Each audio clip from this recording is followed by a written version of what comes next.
আমরা ঠিক এই মুহূর্তে আছি মাধবপুর এবং দুপাশে চা বাগান ভেদ করে আমরা এখন যে জায়গাটিতে আছি এটি হচ্ছে 20 গ্রাম বলে এই জায়গাটির নাম। এবং আমার ঠিক হাতের ডান পাশে যেই উঁচু পাহাড় দেখা যাচ্ছে ওইটা হচ্ছে ভারত সীমান্ত এবং আমরা বাংলাদেশ সীমান্তে আছি এবং মাঝখানে পাহাড় ভেঙে হয়তো একটা নদীর মতো হয়ে গেছে এবং সেটাই সীমানা এবং এই নদীর পরেই কাঁটাতারের বেড়া দেখা যাচ্ছে এবং দূর থেকে বর্ডারের যে ওয়াচ টাওয়ার গুলো আছে সেগুলো কিন্তু দেখা যাচ্ছে।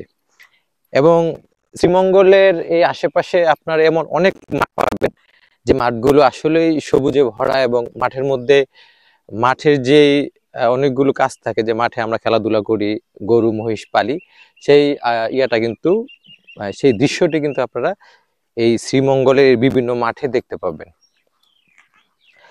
আরো একটি কথা সেটি হচ্ছে আগে এই অঞ্চলগুলোতে শুধুমাত্র চা পাতার চাষ হতো, কিন্তু এখন দেখা যাচ্ছে যে পাহাড়ের একদম ঢালু থেকে শুরু করে সমতল যে ভূমি আছে, কৃষিজাত যে পণ্যগুলো আছে এগুলো কিন্তু এই পাহাড়িরা চাষ করছে।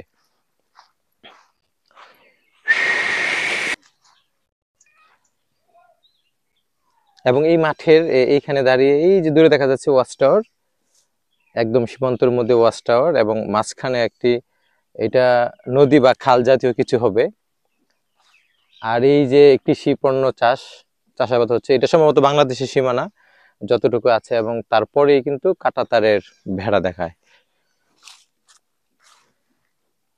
ওকে, ফাইন, সুন্দর।